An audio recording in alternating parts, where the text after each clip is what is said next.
بسم اللہ الرحمن الرحیم۔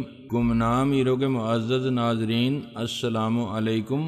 آئیے چلتے ہیں کہانی کی طرف۔ وہ پوپلے منہ سے ہنسا، ایک گل تے دسو مینوں جناب علی، آپ وہی ہو نا شاہ عالم اپنے انصاف تے آزادی والے؟ میں نے بونچکا ہونے سے گریز کیا، اب شاید یہی ہوگا، سیاسی لیڈر کو کہیں نہ کہیں کوئی ضرور پہچان لیتا ہے، اگرچہ میری صورت پہلے بھی شاہ عالم سے ملتی تھی، مگر مشابہت کی تھوڑی بہت کمی کو میں نے اپنا ہیئر سٹائل بدل کے پورا کیا تھا۔ آپ نے ٹھیک پہچانا پہلوان جی۔ او جناب علی، ہم تو آپ کے ہی بندے ہیں، تقریر واہ واہ کرتے ہو آپ۔ میری تو گھر والی سے بات چیت بند ہے، میں کہتا ہوں کہ بلیے لوکے، یہ جتنے پرانے پاپی ہیں نا، انہوں نے تو بیچ کے کھا جانا ہے پاکستان کو، انہوں نے نہیں سدھرنا۔ انہیں تو بھر کے لے جانا چاہیے جہاز میں اور جہاز کو غرق کر دینا چاہیے بیچ سمندر میں۔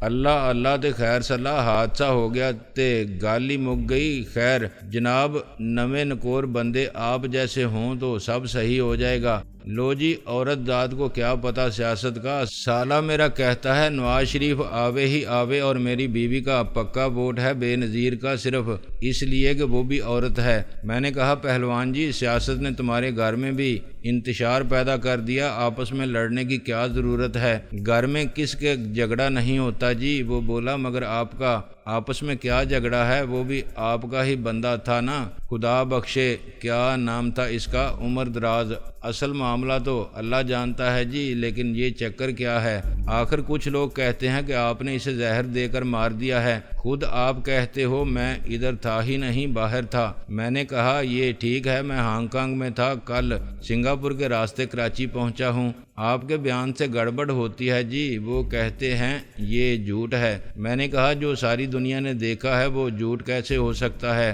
بات آپ کی 16 آنے پکی، مگر جو ہنگامہ کر رہے ہیں شہر میں، کیا ان کو روکنے والا کوئی نہیں؟ میں نے کہا ہنگامہ ہاں تھوڑا بہت ہوا تھا پہلے لو جی، کل عمر دراز کا گھر اور آفس جلا دیا انہوں نے، آپ کی پارٹی کے 2 بندے مار دیے جب آفس پر حملہ کیا تھا۔ رات کو پتر میرا آیا گجراں والے سے، وہ بتا رہا تھا کہ قبرستان میں بھی ڈانگ سوٹا ہوا، قبر کی بے حرمتی ہوئی۔ اب یہ تو بڑی غلط بات ہے جو بھی کر رہا ہے۔ اگر میں ان تمام واقعات سے لا علمی کا اظہار کرتا تو بہت عجیب بات ہوتی، مگر ان اطلاعات نے مجھے پریشان کر دیا۔ میں نے ناشتے کے پیسے دیے اور لوٹ کے آیا تو چندہ نے میری صورت دیکھ کے کہا کیا گاڑی بہت لیٹ ہے؟ اگر ہے تو اتنا بدحواس ہونے کی کیا ضرورت ہے؟ میں نے کہا گاڑی وقت پر آ رہی ہے، ہمیں فوراً روانہ ہو جانا چاہیے۔ گاڑی بالکل تیار تھی، ڈرائیونگ سیٹ پر تیمور خود ہی بیٹھ گیا تھا، میں نے ساتھ بیٹھ کر دروازہ بند کر لیا۔ تیمور، تم نے کل رات فون کیا تھا، اس نے تمہیں کچھ نہیں بتایا تھا شہر کے بارے میں؟ نہیں، شہر میں کیا ہے؟ میں نے کہا عمر دراز کے قتل کا مسئلہ زیادہ سنگین ہو گیا ہے، شہر میں ہنگامے ہو رہے ہیں کل کی پریس کانفرنس کے بعد۔ تیمور نے تشویش سے کہا وہ تو اس وقت گھر پر نہیں ہوگا، ریلوے اسٹیشن پر ہوگا، استقبال کی تیاری میں مصروف ہوگا، اور کس سے بات ہو سکتی ہے اس وقت؟ میں نے کہا ہمارے 2 عدد نائب صدر ہیں، ایک سیکرٹری جنرل ہے، کیا وہ پارٹی آفس میں نہیں ملیں گے؟ پارٹی سیکریٹریٹ میں 5 لائنوں کا ایکسچینج تھا، مگر ہر لائن بزی تھی۔ میں کوشش کرتا رہا، مگر ہر بار انگیز کی ٹون سن کے مجھ پر جھنجھلاہٹ طاری ہونے لگی۔ یار تیمور، ڈائریکٹ نمبر نہیں ہے کسی کا؟ تیمور نے مجھے ایک نمبر بتایا، یہ اشرف علی کا نمبر ہے، سیکرٹری جنرل کا ٹرائی کر لو۔ چندہ نے کہا ہنگاموں کی خبر اخبارات کے دفتر سے بھی مل جائے گی، صبح اخباروں کے دفتر میں چوکیدار کے سوا کوئی نہیں ملتا۔ میں نے کہا میں نے اشرف علی کا نمبر ملایا اور اس نے پہلی ہی گھنٹی پر ریسیور اٹھا لیا۔ پس منظر میں مجھے خاصا شور سنائی دے رہا تھا۔ میں نے کہا ہیلو اشرف، کیا حال ہے؟ میں شاہ عالم بول رہا ہوں۔ آپ شاہ جی، السلام علیکم سر۔ وہ شاید سیٹ پر کھڑا بھی ہو گیا ہو۔ میں نے کہا اشرف، یہ کیا ہو رہا ہے آخر شہر میں؟ شاہ جی، میں نے تو بڑی کوشش کی آپ سے رابطے کی، اپنے وکیل قریشی اور شمس زمان صاحب بھی فون کرتے رہے، مگر آپ پریس کانفرنس کے بعد فوراً ہی روانہ ہو گئے تھے۔ ہم نے PIA سے معلوم کیا سیکیورٹی کے خیال سے میں نے بائی ایئر آنا مناسب نہیں سمجھا۔ بہت اچھا کیا آپ نے شاہ جی، بڑی عقل مندی کا ثبوت دیا۔ مجھے رات کو معلوم ہوا کہ آپ تیز گام سے پہنچ رہے ہیں، ٹرین تو پہنچنے والی ہوگی، آپ کہاں سے فون کر رہے ہیں؟ میں نے کہا رائے گنج اسٹیشن سے۔ اچھا آپ فکر مت کریں سر، ہم نے پکا انتظام کیا ہے۔ ریلوے اسٹیشن پر ڈی آئی جی صاحب سے میری بات ہو گئی تھی، سادہ کپڑوں میں پولیس بھی ہوگی، اپنے لڑکے صبح 4 بجے ہی پہنچ گئے تھے۔ استقبال شاندار ہوگا شاہ جی، مگر آپ کوشش کریں کہ فوراً نکل آئیں۔ ہم نے اخبار والوں سے کہا ہے کہ آپ وی آئی پی لاؤنج میں ان سے بات کریں گے، لیکن یہ صرف آپ کو محفوظ رکھنے کے لیے کہا گیا ہے۔ ڈی آئی جی صاحب کے مشورے پر اس مشورے کو میں قبول نہ کروں پھر؟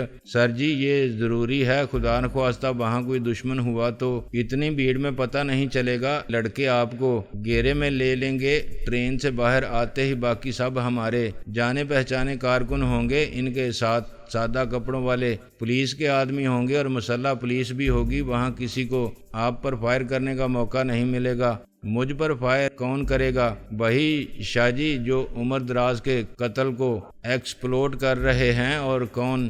آپ کے یہاں نہ ہونے سے بہت گڑبڑ پھیل رہی ہے۔ کون پھیلا رہا ہے گڑبڑ؟ مرحوم عمر دراز کے گھر اور آفس پر حملہ کر کے اس کو آگ لگانے والے کون لوگ تھے؟ یہ میں کیا بتاؤں سر، آپ خود اندازہ کر سکتے ہیں۔ انہوں نے قتل کا الزام آپ پر لگایا تھا۔ آپ کی پریس کانفرنس نے عمر دراز کے ساتھیوں کو بہت مشتعل کیا، کچھ مایوس بھی ہوئے۔ اس جھوٹ کا پردہ چاک ہو جانے کے بعد ان کی سیاسی ساکھ تو رہی نہیں۔ میرا خیال ہے کہ آگ لگانے والے ان کے اپنے آدمی تھے۔ اس طرح وہ رائے عامہ کو ہمارے خلاف کرنا چاہتے تھے۔ عمر دراز کے ایک ساتھی نے کہا کہ آگ ہمارے کارکنوں نے انتقامی کارروائی کے طور پر لگائی ہے، کیونکہ کارکن اپنے چیئرمین پر قتل کے جھوٹے الزام سے مشتعل ہیں۔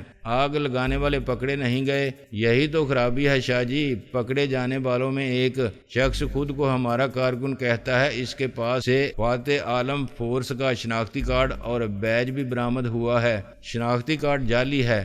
نہیں سر، اصلی ہے، مگر یہ نہیں معلوم کہ اسے شناختی کارڈ کس نے دیا، کیونکہ وہ ایف اے ایف کا رکن نہیں ہے، نہ کبھی تھا۔ یہ نیا کارڈ ہے، سیریل نمبر کے اعتبار سے پارٹی کی طرف سے کوئی وضاحت نہیں کی گئی۔ ہم نے فوراً تردید کر دی تھی اور یہ بھی کہہ دیا تھا کہ شناختی کارڈ جعلی ہے، مگر اس پر فورس کمانڈر کے دستخط ہیں، امیر تیمور کے۔ جی کل عمر دراز کا سوئم تھا، تدفین کے بعد شام تک فاتح خوانی ہوئی۔ پولیس کی کافی نفری تھی شہر میں بھی، مگر رات کے وقت کسی نے عمر دراز کی قبر کے سرہانے لگا ہوا کتبہ اکھاڑ کے الٹا لگا دیا، یعنی پیچھے والا حصہ سامنے آ گیا، اس پر کالے رنگ سے لکھ دیا، غدار اور دوزخی زبان دراز مر گیا، مردود فاتحہ نہ درود، اور بھی بہت سی اشتعال انگیز باتیں تھیں۔ یہ تو بہت برا ہوا۔ کل جب سوئم کی فاتح خوانی کے لیے لوگ پہنچے تو انہیں قبر بھی خراب حالت میں ملی، یوں جیسے کوئی اس کو رونتا رہا ہے۔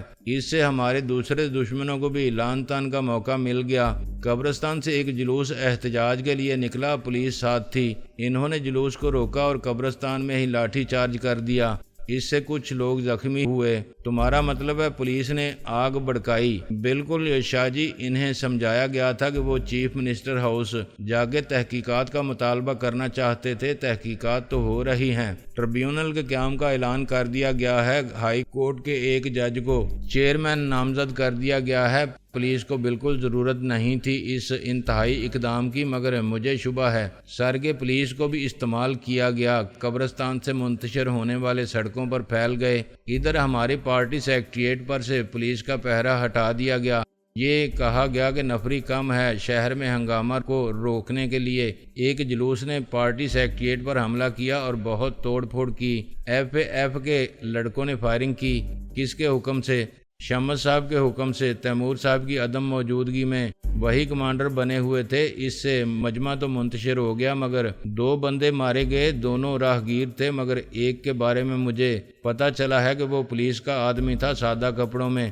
تمہارا مطلب ہے وہ اسی ہجوم میں شامل تھے؟ یس سر، 1-2 کو میں نے پہچان لیا تھا۔ میں سیکریٹریٹ کی چھت پر چڑھ گیا تھا جان بچانے کے لیے۔ اور سر ایک بات ہے، میں نے کہا کیا بات ہے بولو۔ شاہ جی میرے پاس کوئی ثبوت نہیں، آپ کہہ سکتے ہیں کہ میں الزام لگا رہا ہوں دشمنی میں، مگر میری شمس صاحب سے کوئی ذاتی دشمنی یا رنجش نہیں۔ میں نے انہیں دیکھا، پتہ نہیں وہ کیا اشارے کر رہے تھے پولیس والوں کو، انہوں نے ہاتھ ہلا کے شمس صاحب کو جواب بھی دیا۔ آپ تو جانتے ہیں شمس صاحب کی فطرت کو، ان کے خلاف پارٹی ڈسپلن کی خلاف ورزی کا الزام کبھی ثابت نہیں ہوا، مگر وہ چھپ چھپ کے ملتے تھے عمر دراز سے۔ جنہوں نے دیکھا وہ جھوٹے بنے، مگر اب ایسا لگتا ہے کہ وہ موقع سے فائدہ اٹھانا چاہتے ہیں۔ تھینک یو اشرف، تم نے اچھا کیا مجھے بتا دیا، لیکن سر یہ بات آپ اپنے تک رکھیں تو مہربانی، فکر مت کرو۔ میں نے کہا کسی کو کچھ نہیں معلوم ہوگا، اور شاہ جی ریلوے اسٹیشن پر اپنا خیال رکھیں، VIP لاؤنج کی طرف ہرگز مت جائیں، وہاں کچھ بھی ہو سکتا ہے۔ آپ کو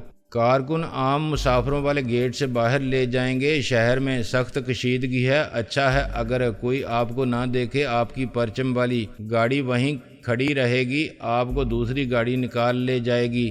ہیڈ سیٹ والی ایک پک اپ ہے، اس میں FAF کے 4 جوان ہوں گے، آپ کے ساتھ سادہ لباس میں عام سا حلیہ ہوگا ان کا۔ اوکے، اگر تمہارا خیال ہے کہ اس طرح میں محفوظ رہوں گا تو میں انکار نہیں کر سکتا، مگر میرے ساتھ تیمور صاحب بھی ہیں، میری وائف اور سیکٹری مس خان۔ کیا مسٹر تیمور کو ریسیو کرنے کے لیے کوئی نہیں آئے گا؟ میرا مطلب تھا ان کے فیملی ممبرز میں سے کوئی۔ تیمور صاحب نے اپنی فیملی کو حفاظت کے خیال سے کہیں بھیج دیا ہے۔ میں نے کہا غیر محفوظ تو وہ خود بھی ہوں گے، تیمور صاحب بھی۔ انہیں شمس صاحب کے ساتھ نہیں جانا چاہیے شاہ جی، انہیں شمس صاحب اپنی گاڑی میں لے جانے کی پوری کوشش کریں گے، وہ بہت ایکٹیو ہیں، آج کل بہت بھاگ دوڑ کر رہے ہیں، مجھے رپورٹیں مل رہی ہیں۔ میں نے کہا چلو تیمور صاحب کو جانے دو شمس صاحب کے ساتھ، میری وائف اور سیکٹری کو گھر لے جانے کے لیے کون سی گاڑی ہوگی؟ وہ سب ہو جائے گا سر، میں اب اسٹیشن پر ملوں گا، آپ کو تو بتا دوں گا یہ ٹرین ڈرائیور پر کیوں رکی ہوئی ہے، پتہ نہیں، لو تمہارے کہتے ہی سگنل ہو گیا، خدا حافظ۔ فون بند کرنے کے بعد میں نے تیمور کی طرف دیکھا، وہ میری گفتگو کے ہر لفظ سے صورتحال کا اندازہ کرنے کی کوشش کر رہا تھا۔ میں نے اسے ساری بات بتائی تو اس کی حالت غیر ہو گئی۔ تم نے دیکھا شاہ عالم بننے کا انجام تم آغاز کو انجام کہہ رہے ہو۔ میں نے کہا یہ ٹھیک ہے کہ میں نے پہلے کبھی سیاست نہیں کی، مگر اس کا یہ مطلب بھی نہیں کہ اس سے میری نااہلی ثابت ہوتی ہے۔ تم نے بھی جب تک شادی نہیں کی تھی تمہیں کیا معلوم تھا کہ بیوی کیا ہوتی ہے اور ازدواجی زندگی کے مسائل کیا ہوتے ہیں، لیکن تم نے زندگی گزار لی، تمہارے بچے بھی ہوئے اور تم اچھے شوہر ثابت۔ تم شمس کو نہیں جانتے۔ اس نے میری بات کاٹ دی۔ وہ بہت خطرناک سازشی ذہن کا مالک ہے، خود چیئرمین بننے کے لیے وہ تمہیں اور مجھے ایک ساتھ راستے سے ہٹا سکتا ہے، وہ ایک دہشت گرد ہے۔ ڈرو نہیں تیمور، ڈر کے جینے والے کو موت بھی مشکل سے آتی ہے، اپنا دل اور عقیدہ مضبوط رکھو کہ جب تک زندگی ہے 1 کیا 10 شمس مل کے بھی تمہارا کچھ نہیں بگاڑ سکتے، ورنہ یہ سارے حفاظتی انتظامات دھرے رہ جاتے ہیں۔ امریکی صدر کینڈی سے زیادہ کس کی حفاظت کی جاتی تھی؟ صرف ایک آدمی کی ایک گولی نے اس کی جان لے لی، وہ آدمی ایک عمارت کی چھت پر تھا اور کینڈی گاڑی چل رہی تھی مگر نشانہ خطا نہیں ہوا تھا۔ وہ گولی جس پر کینڈی کا نام بہت پہلے دستے اجل نے تحریر کیا تھا گاڑی کی کھڑکی کے راستے اندر داخل ہوئی اور کینڈی کو ہی لگی۔ گاڑی میں اس کی بیوی تھی، محافظ اور عملے کے دیگر ارکان بھی ہوں گے، مگر انہیں خراش تک نہیں آئی اور گولی بازو یا شانے پر یا کسی ایسی جگہ نہیں لگی جہاں وہ صرف زخم پیدا کرتی۔ نہیں، گولی ٹھیک اسی جگہ لگی جہاں موت نے نشان لگا دیا تھا۔ اشرف بہت ذہین آدمی ہے اور بہت بھروسے کا، اس کی رپورٹ غلط نہیں ہو سکتی۔ تیمور بولا، شمس ایسا ہی آدمی ہے، وہ پہلے بھی ہمارے خلاف سیاسی محاذ بنانے کے لیے جوڑ توڑ میں مصروف رہا ہے، لیکن کبھی کچھ ثابت نہیں ہوا اور ہم نے یہ جانتے ہوئے بھی کچھ نہیں کیا۔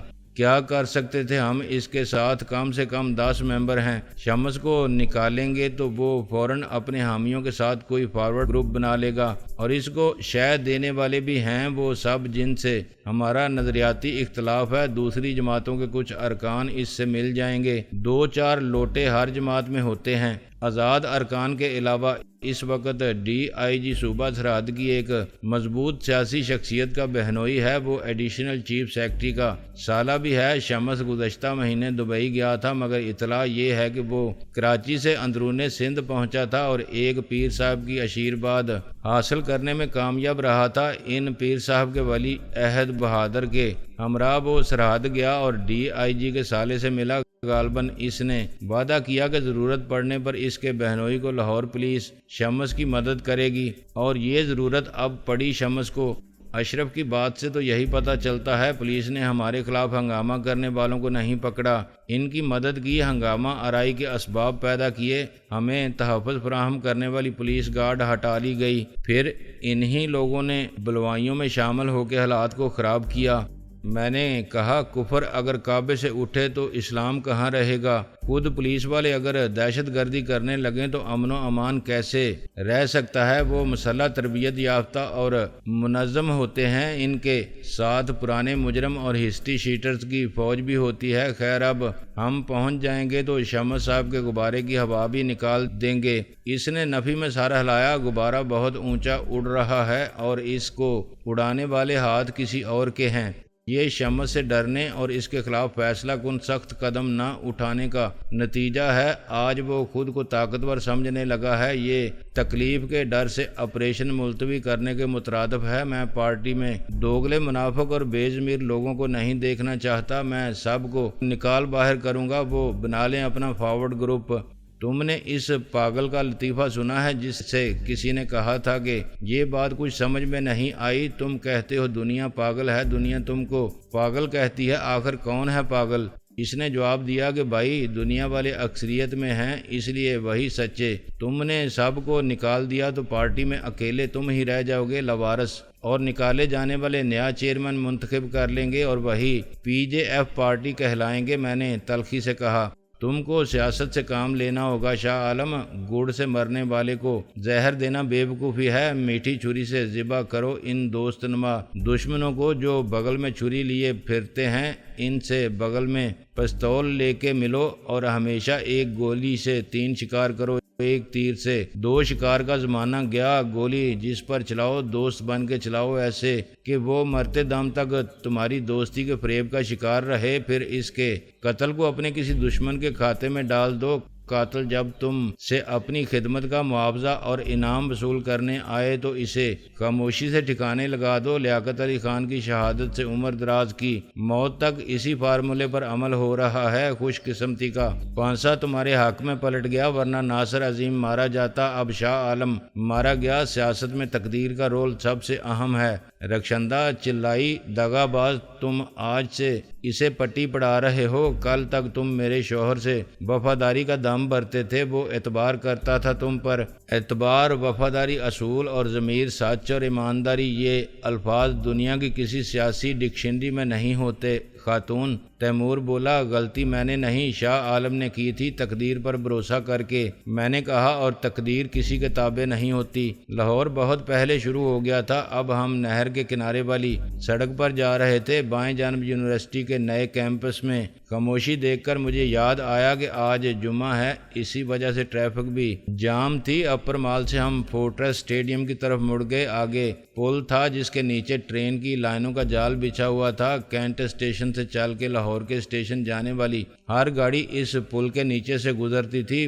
پل کے ختم ہوتے ہی تیمور نے گاڑی کو دائیں جانب گھوم کر جانے والی پتلی سی سڑک پر موڑ لیا۔ اس موڑ پر مال کے بائیں طرف فورٹریس اسٹیڈیم کا سرخ قلعہ نما احاطہ تھا۔ یہاں دائیں طرف مڑتے ہی سابق چیف جسٹس انوار الحق صاحب کی کوٹھی الرحمت ہوا کرتی تھی۔ کینٹ اسٹیشن کا یہاں سے فاصلہ 1 فرلانگ ہوگا یا اس سے کم۔